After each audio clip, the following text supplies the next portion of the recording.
Hallo und herzlich willkommen hier in diesem Video. Ich schnitze hier ein Ornament und zwar ist das für eine Tür bestimmt.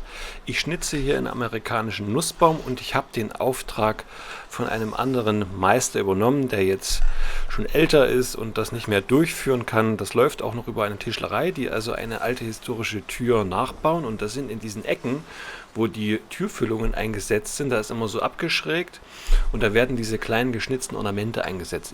Insgesamt sind das 16 Stück und diese 8, die hatte der Holzbildhauermeister schon so entsprechend vorgefräst mit so einem kleinen Stabfräser. Ich vermute mit irgendeinem Aufsatz, weil die Frässpuren überall gleich hoch sind.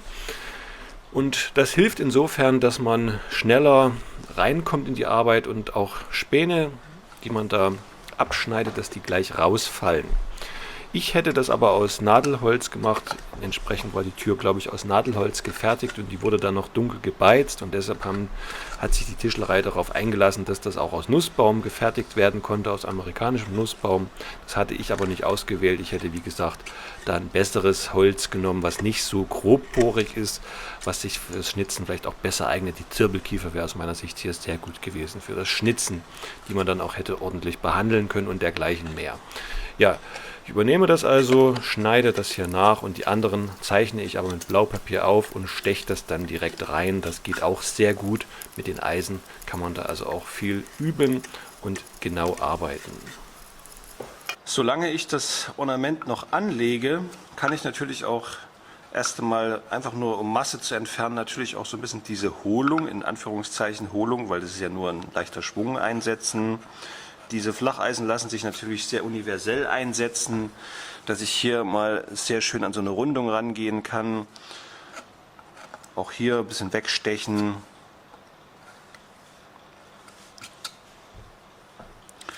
Und dass ich natürlich, wenn ich es dann genauer haben will und desto mehr ich ans Endergebnis komme, nehme ich es dann eher so rum. Ja, und dann sieht man schon, dass es dann wieder bauchiger wird sofort. Sieht natürlich insgesamt besser aus. Aber irgendwo muss ich halt auch Material wegschneiden. Und dann kann man erstmal ein paar anlegende Schnitte machen. Und dann macht man es halt sofort wieder genauer. Und man sieht schon, man muss das schön mit der Form führen. Ja, was hier auch sehr schön geeignet ist, so ein Stich 11 hier. Den nehme ich dann, um so vertiefte Bereiche hier rauszuholen, weil diese Fläche, die läuft so ein bisschen unter diese Kante hier. Und um das anzulegen, da schäle ich das halt mit dem Eisen hier leicht raus, und dann muss ich wieder auf diese Krümmung hier achten, die nämlich auch wieder so rum geht. Ja, das Eisen ist halt schön geeignet für Eckbereiche und aber auch Flächen, weil wenn ich es auf die Seite hier lege, dann habe ich wie so ein kleines Mini-Flacheisen und dann eben Schnitt an Schnitt. Außerdem gibt es auch ein bisschen Führungslinien. Das Eisen schön scharf ist, kann ich eben auch quer schnitzen, quer zur Faser, weil hier schneide ich ja jetzt quer, weil es so gewachsen ist. Hier ist jetzt irgendwie unklar, wie er das gemeint hatte, das schneide ich hier weg. Das war irgendwie eine Doppelung vom Fräsgang her. Das kann weg. So, ab hier ist auch wieder so ein Schnitt, der jetzt hier reinläuft. Und hier nehme ich jetzt mal ein bisschen, in Anführungszeichen, größer gehöhltes, weil das muss jetzt hier als Hohlstich komplett raus. Und da eben auch schön mit der Faser gehen. Man hat jetzt gesehen, wenn ich von oben hier so eintauche, ja, daher, dass er hier ein bisschen tiefer wird, und wenn ich längs schneide, dann gehe ich hier mit der Faser, unten wechselt aber wieder die Faser, dann muss ich hier wieder so rumschnitzen. Das ist ein bisschen schwierig, gerade für die Anfänger, die das oft dann nicht verstehen mit diesem Faserverlauf.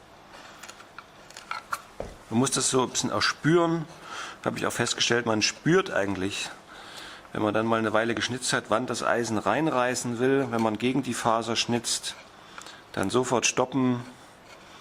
Das heißt natürlich auch mit Konzentration arbeiten, und in den Bereichen, wo es dann wirklich wechselt und schwierig ist, dann muss man eigentlich sehr sensibel führen, dass man mit ganz wenig Druck nur noch immer im Inbegriff ist, den Schnitt zu beenden und auch wieder rauszuführen. Wenn ich jetzt merken würde, das zieht hier zu viel rein, müsste ich natürlich sofort drehen. Wichtig ist jetzt natürlich diese Kante hier oben, die hier entsteht. Die wird ja so stehen bleiben und die muss ich halt ganz genau einstechen, weil die mir dann natürlich eine Linie erzeugt. Und da sehe ich dann eben, wenn ich dann unsauber gearbeitet habe. So.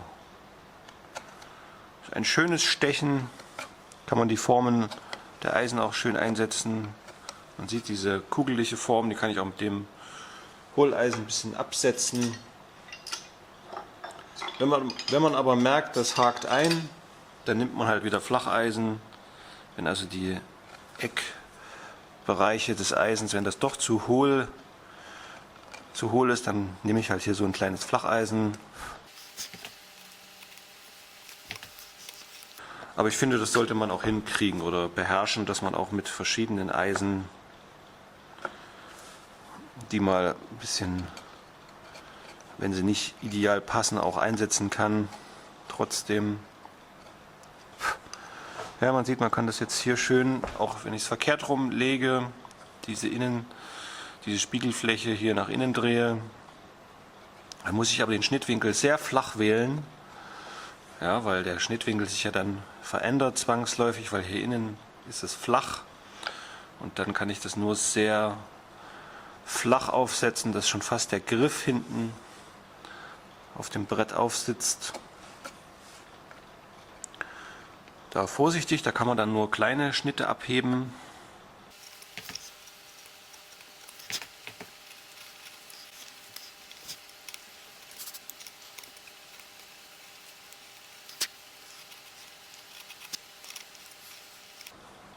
Also der Stich 3 hier ist sehr schön. Der hat wirklich auch noch eine gewisse Hohlung. Sieht man hier, das ist fast schon wie so ein Hohleisen, dieser Schnitt, den ich hier gemacht habe. Und wenn ich das so ein bisschen ziehe, kann ich auch mal größere Schwünge noch schnitzen. Ja, sieht man, mit der Form schwingen kann. Dann kann ich auch mal ein kleineres Eisen einsetzen, beziehungsweise eins, was nicht unbedingt die beste Hohlung hat,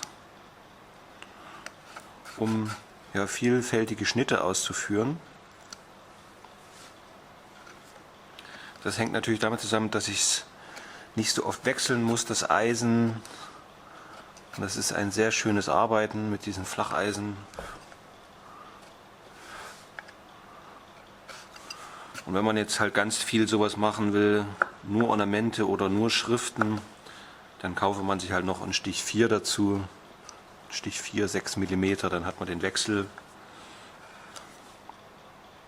Beziehungsweise kauft sich dann die Formen und die Breiten, die wirklich überall ranpassen, wenn man das vorhat und will. Und dann empfiehlt sich die Firma Dastra, also dieser Hersteller, weil die ganz viele enge Abstufungen von Millimetern haben. Also da geht es dann immer in 2 mm Schritten, soweit ich weiß. Auch bei breiteren Eisen, das ist wirklich sehr toll. Da kann man sich Formen und Stiche kaufen, die es dann bei anderen Herstellern zum Teil nicht gibt oder in bestimmten Shops. Da ist es ja auch manchmal etwas ausgedünnt, dass dann bestimmte Breiten fehlen oder so. Und bei Dastra findet man da eine sehr gute Auswahl und die haben ja wieder begonnen mit der Produktion.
So, zum Anlegen nehme ich natürlich auch wieder hier meinen Stich 11, 3 mm.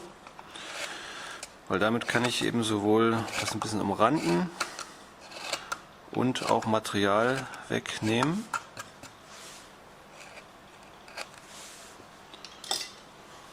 Wenn das jetzt hier ausbricht, dann muss ich wieder die Kante sichern und das mal so hier wegstechen. Das ist eine Stelle, die sich nicht so schön machen lässt.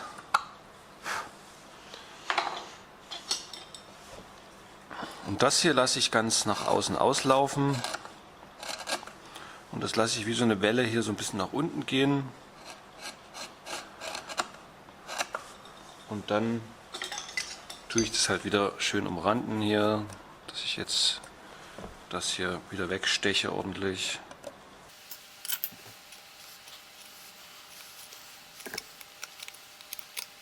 Hier muss ich aufpassen, dass ich die Kante oben erhalte. So, und hier in dem Bereich, da laufen die Linien alle zusammen, da muss es auch runter. Also man kann schön mit solchen Hohleisen vorschneiden.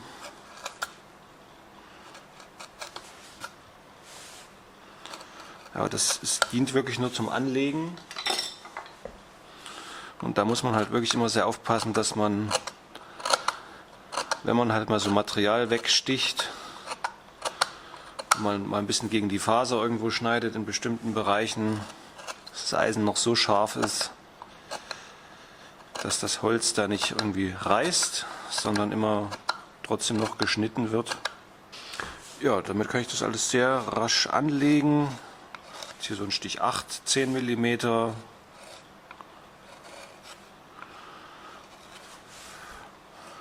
Vorne die Blattanläufe, die sind immer so leicht hohl gestochen. Und in der Mitte bleibt schön das Material stehen. Und dieses kleine Blatt hier an der Seite, das dient eher so als Führung. Das kann ich dann als Hohlschnitt nach hinten auslaufen lassen.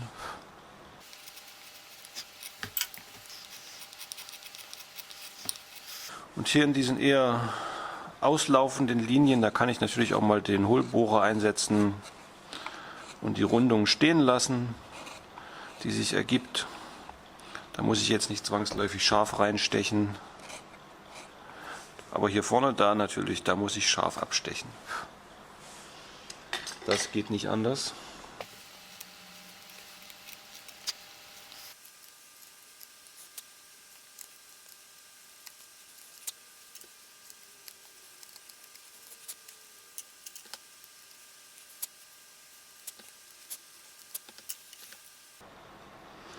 So, hier habe ich eine Vertiefung, die hier wirklich eine richtig schöne Hohlung dann hier nach hinten läuft. Die muss ich jetzt noch rausholen.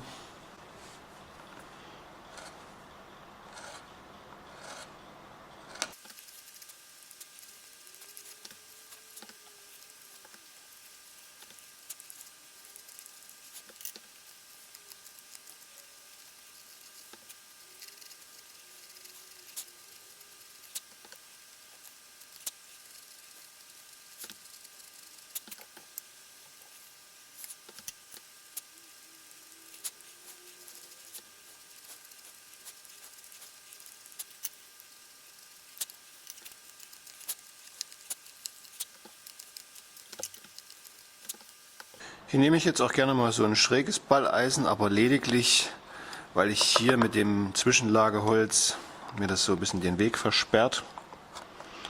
Ich kann es auch nicht tiefer nehmen, weil die Schraubzwinge sonst abrutscht, die da dran drückt. Sonst hätte man da schöner mit so einem Stich 3 hier das runterstechen können oder auch so hier schneiden. Ja, da sieht man, kann man die Form schön ziehen.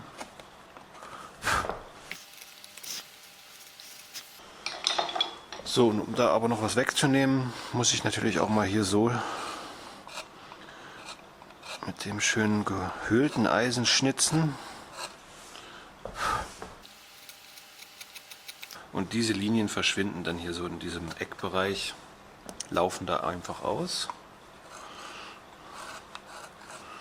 Damit lässt sich das fast alles hier anlegen. In diesem oberen Bereich mit diesen Blättern.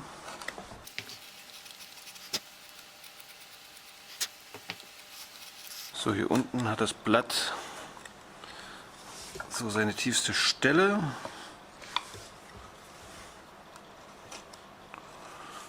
Und das markiere ich so ein bisschen mit diesem Schnitt. Hier läuft es so spitz aus, hier ist so eine kleine Hohlung. Und hier ist dann nochmal so ein vertiefter Schnitt.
So, das fällt ja eh weg hier, aber es darf nicht wegreißen. Muss ich schon ein bisschen aufpassen.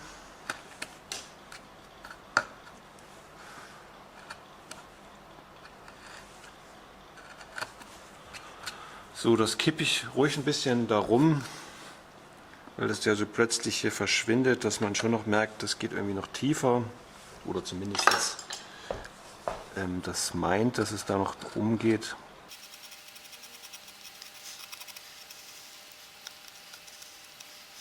Also ich glaube wirklich, beherrschen tut man das erst, wenn man da mal 100 Stück gemacht hat.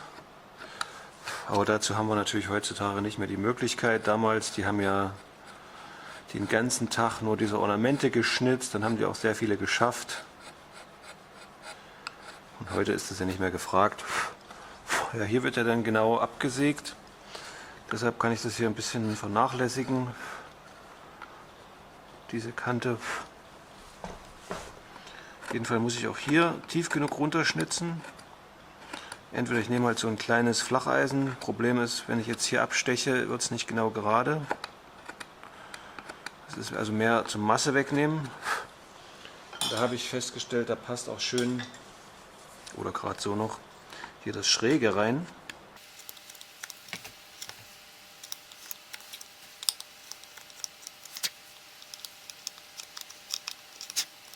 Das Eisen war jetzt mal ausgebrochen, weil ich das bei Figuren eingesetzt hatte, wo ich drauf gehauen habe, hinten. Und deshalb ist es vorne so leicht rund. Und da habe ich jetzt gemerkt, da kann man auch mal schön hier so eine Rundung so ein bisschen sauber putzen. Das geht damit auch. Aber besser ist natürlich, wenn es sehr direkt gerade ist. Also rund in Bezug auf die Schneidenform. Ja. Natürlich muss der Schliff stimmen, aber rund bedeutet, ich kann auch mal über eine Fläche schnitzen, ohne dass mir die Ecke sofort einhakt. Und dadurch ist es flexibler einsetzbar oder vielseitiger. Fast schon wie so ein kleines Flacheisen hier. Dadurch kann ich das eben auch ein bisschen sauber schnitzen und komme noch mal ein bisschen in diese Vertiefungen rein. Und beim Sauberschnitzen geht es ja ganz oft um diese sensiblen Schnitte. Ich muss mir die Werkzeuge so machen, dass ich damit schneiden kann. Das betrifft auch den Keilwinkel am Eisen hier. Mache ich ihn sehr schlank. kann ich damit ganz fein zum Beispiel in Linde schnitzen, wohingegen ich aber in so hinterkropften Stellen Probleme bekommen kann, weil mein Eisen dann ja zu spitz ist und ich den Schnitt nicht mehr rausführen kann. Und so wie hier jetzt ich kaum arbeiten könnte, ist das Eisen zu spitzwinklig geschliffen. Ja, dann kann ich den Schnitt so nicht mehr rausführen, weil er sonst zu aggressiv ins Holz reinzieht. Und so wie ich es jetzt gemacht habe, es geht aber nur, wenn ich kaum Druck ausübe.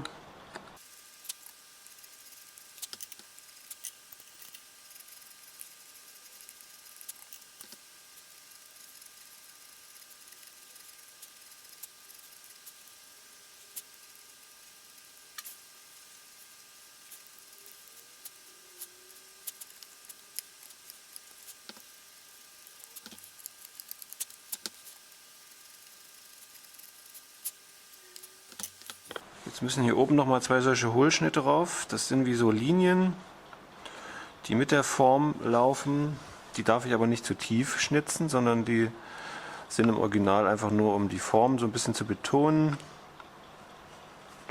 Da lege ich hier dieses tief gehöhlte, den 11er Stich auf die Seite. Dann habe ich so einen flacheren Hohlschnitt.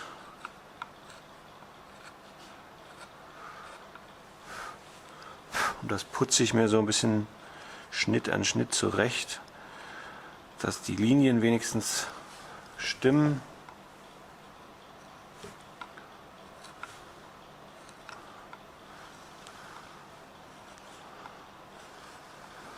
So.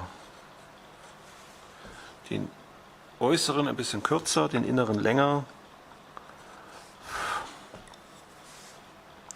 Das macht man so, dass dann, oder es ist so eine alte Tradition,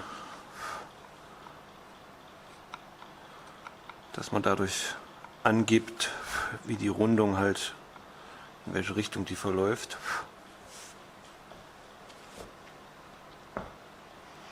Okay, so vom Prinzip her ist jetzt alles durchgearbeitet. Hier kann ich noch mal ein bisschen einkippen, dass das hier so richtig schön rumläuft, so wie hier das da reinläuft und hier und auch da habe ich hier unten eben auch, dass das so ein bisschen da im Nichts verschwindet, aber halt dadurch, dass es so reinkippt, ja, und so ein bisschen geschwungen da reinläuft, hat man den Eindruck, da ist noch, es geht noch weiter, ja. Kann man also auch das Ganze noch plastischer machen mit solchen kleinen Effekten.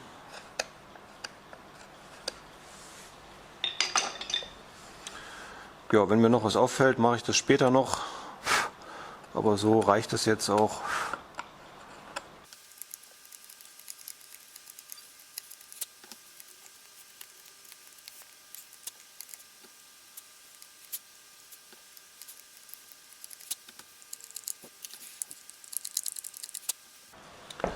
Ja, was mir noch nicht so ganz gefällt, ist, dass diese Fläche hier ungefähr so verläuft. Die hätte ich aber lieber gern so.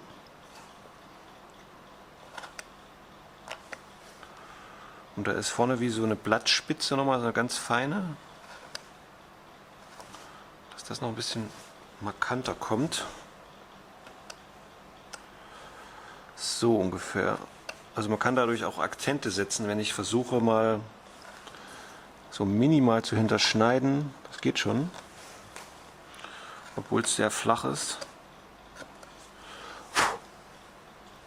Ich sofort mehr Akzent.